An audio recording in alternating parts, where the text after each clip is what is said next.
Hola, soy Alfredo Ruiz y este es mi comentario. Normalmente cuando uno escucha a las personas que se dedican a promocionar los carros, estos canales de donde enseñan los coches, ¿no? Autología, Autos y Más, ¿no? Car and Driver, Alex and Autos, George de Muro, ¿no? Todas estas personas que se dedican a Straight Pipes de Canadá, ¿no? Que son fantásticos. Entonces, todas estas personas, una de las cosas que me llama mucho la atención que dicen es que odian las cajas CVT, o sea, las cajas continuamente variables. O sea, son estas cajas continuamente variables, son las cajas automáticas que tienen relaciones infinitas porque usan un cinturón conectado a dos poleas y eso da la sensación de transmisión de movimiento del coche. O sea, el carro se mueve gracias a esta transmisión. Pero lo que tiene esta transmisión es que como no tiene velocidades definidas, o sea, no tiene 1, 2, 3, 4, 5, 6, 7, 8, sino tiene una sola velocidad continua, esta velocidad continua permite, de alguna manera, cumplir con los estándares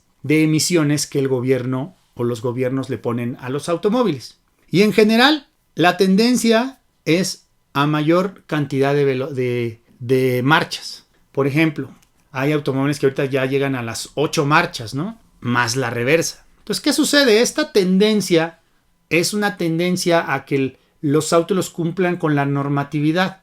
Otra tendencia automotriz que a muchos les gusta, pero en lo personal a mí no, y ahorita voy a explicar por qué, es el uso del turbo. Los turbos para que los autos tengan motores pequeños, pero como tienen este turbo, ¿sí? Que inyecta aire a la cadena de combustión, genera que este pequeño motor pueda generar mayor potencia, ¿no? Entonces puedes tener un motor pequeño que usa poco combustible y que emite pocas emisiones y que además es lo suficientemente potente para que el auto se mueva con una sensación de que no está aletargado, ¿no? Entonces, otra cosa que se usa, por ejemplo, para mejorar las emisiones es el start-stop, el alto y parada que le llaman, que es que cuando el auto está detenido en un semáforo, el auto-stop hace que el motor se detenga, pero quede latente, o sea, deje de consumir combustible y cuando usted levanta el pie del freno, el automóvil arranca. O cuando usted pisa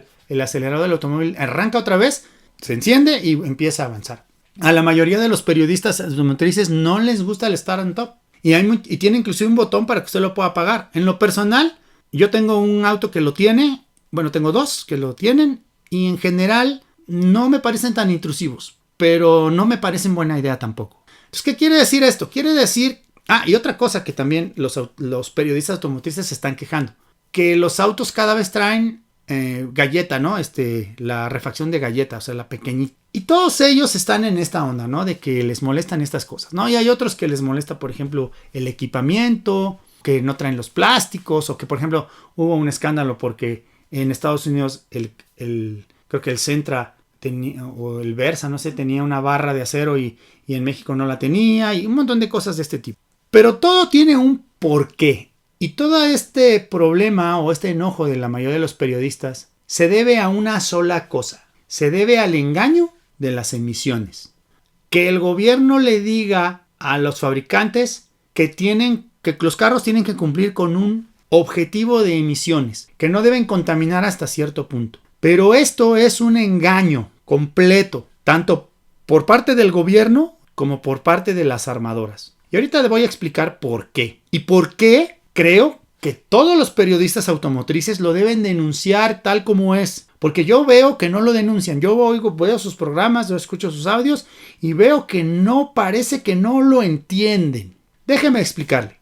Todas estas cosas que hablamos al principio, el start-stop, la caja CVT o las cajas automáticas con 8 marchas, los motores pequeños turbocargados, todas estas cosas tienen este objetivo que digo yo que es para cumplir con las emisiones que el gobierno marca. Pero hay que entender que estas emisiones se hacen o se marcan solamente para que el auto se pueda vender.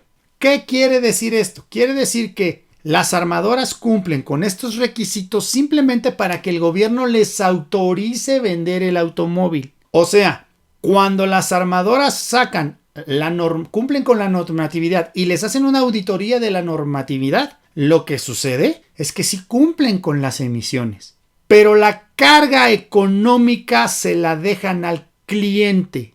Y esta carga económica es grave, es grande, pesada, y por ello es un engaño. Porque las armadoras no se están haciendo responsables de los aditamentos que le ponen o le quitan al automóvil para que cumpla con la normatividad. ¿Qué quiere decir esto? Quiere decir, en términos muy sencillos, que todo lo que te vas a ahorrar en dinero porque tu vehículo consume poco, te lo vas a gastar en reparaciones. Porque cuando tú tienes un motor naturalmente aspirado, lo que tienes que hacer es que tienes que tener un equilibrio entre el tamaño del motor o de los cilindros y la potencia que debe tener. Y normalmente esta potencia solamente se puede obtener un equilibrio cuando hay una muy buena relación entre la potencia y el consumo. ¿Qué quiere decir eso? Que normalmente estos motores tienen que ser de 4 o de 6 cilindros, pero los cilindros son medianos a pequeños para evitar que consuman tanto. Pero ojo, las partes movibles que tienen estos motores son menores a las partes movibles que tienen los motores turbocargados. Además, estos motores tú los puedes acoplar a una caja de 5 o 6 relaciones que por tener 5 o 6 relaciones hace que sus partes móviles sean todavía menores, o sea, menor cantidad de partes móviles. Y luego tú tienes una relación del peso del automóvil adecuada bajo un estándar de seguridad. Se puede hacer mediante las armadoras y las agencias aseguradoras, y tú puedes tener un equilibrio muy bueno entre automóviles. Además, se pueden usar aceros como actualmente se usan de alta resistencia y cosas como el aluminio, etc. Pero el problema con los turbos, el problema con los aluminios inclusive, el problema con los start-stop es que son partes mecánicas que tienden a descomponerse. O sea, ¿qué quiere decir eso? Que a largo plazo, como la armadora ya cumplió y entrega el carro al cliente, a largo plazo el cliente corre el riesgo de sufrir descomposturas de estas partes que le agregaron para que la armadora pudiera vender el carro. Y la carga económica queda del lado del cliente, porque arreglar una caja CVT no es barato. Te puede costar dependiendo del daño que haya tenido la caja, entre unos en pesos mexicanos, entre unos 30,000 hasta unos 80,000 pesos, que es una cantidad de dinero muy alta por reparar una cosa de un automóvil. Y la mayoría de las armadoras no se hacen responsables de daños en la caja de velocidades. La armadora ya cumplió entregándote el carro, que cumple con la normatividad, pero no te asegura que esa caja no se va a descomponer. La caja que te ayudó a cumplir con la normatividad, lo más probable es que se te descomponga. Y cuando se te descomponga, todo lo que te ahorraste en gasolina lo vas a perder. Reparaciones de caja. Cuando se descomponga el módulo de Start-Stop, porque es un módulo electrónico, lo que tienes que hacer es cambiarlo, pero el módulo es muy caro. Llega a costar de 15,000 a 30,000 pesos. Entonces, todo lo que te ahorraste en gasolina, porque el carro se paraba en el semáforo y dices, ay, ya está ahorrando gasolina porque ya está pagado. Pero el problema es que cuando ese módulo se descomponga, ese módulo te va a salir carísimo. Todo lo que te ahorraste en gasolina lo vas a pagar en el módulo. Cuando el vehículo se descomponga del turbo, te digo porque yo tenía una Sprinter, yo compré una Sprinter en Mercedes-Benz, por ejemplo, y la Sprinter se llevaba servicio y todo, se descompuso del turbo. Salió carísimo arreglar el turbo, salió como en 70,000 pesos arreglarle el turbo diésel al Sprinter. Entonces, ¿qué quiere decir eso? Que pues sí, usaba diésel y era un motor pequeño y consumía poco diésel, pero cuando se descompuso, carajo, salió carísimo. Todo lo que me ahorré en diésel me lo gasté en arreglar el turbo. ¿Qué quiere decir esto? Quiere decir que las armadoras están vendiendo vehículos que simplemente tengan que cumplir con la normatividad. Y todo lo que pase después ya no tiene garantía. No hay garantías en la mayoría de estas partes móviles. O sea, la mayoría de las garantías automotrices no cubren estas partes móviles porque son de desgaste. Entonces no tiene ningún sentido la normatividad en materia de emisiones, porque al final de cuentas el costo de todo eso le pasa al cliente. Y lo que se debe decir y se debe denunciar esto, porque esto es un engaño a todas luces. Es un engaño en contra del consumidor. Hacerle creer que está ahorrando cuando en realidad, cuando estas cosas se descompongan, no va a ahorrar absolutamente nada. Y hasta va a acabar poniendo más dinero. Porque un vehículo, entre más sencillo sea su motor, es mejor. Porque la idea es que los costos de operación de un vehículo sean bajos. De nada sirve tener un mega motor super electrónico con un montón de cosas que cuando se descomponga va a salir carísimo. Por eso debe haber un equilibrio entre el costo del motor, el costo y el peso y los cilindrajes. ¿Por qué? Porque arreglar las cajas automáticas y todo esto es un verdadero engaño, ¿eh? Para mí es un verdadero engaño.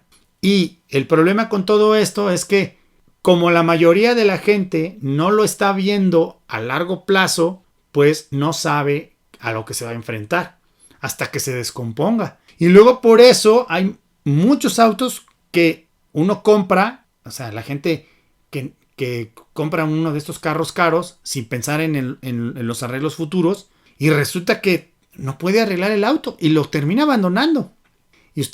Y hay carros que están frente a la casa del vecino, pero el carro no lo mueve porque se le descompuso el turbo y el turbo sale carísimo y no hay manera de arreglarlo. O sea, no hay manera económica de arreglarlo. O sea, sí hay quien lo pudiera arreglar. Hay que tener en cuenta esto siempre. Hay que denunciar esto porque esto es grave. Porque esto es un engaño entre el gobierno y las armadoras. O sea, las armadoras, pues mientras puedan vender, mientras dejan vender, van a vender. Pero esto, obviamente, va a ser costosísimo a largo plazo para mucha gente. Y lo peor de todo es que muchos de estos vehículos terminan contaminando más porque terminan siendo abandonados. Un vehículo contamina cuando deja de cumplir su propósito y es abandonado. Y está tirado ahí en un lote, o está tirado ahí en un taller, o está tirado ahí en el patio de alguna persona. Está contaminando ese automóvil porque no está cumpliendo su propósito. O sea, técnicamente ese automóvil ya es basura. Este es mi comentario. Muchísimas gracias.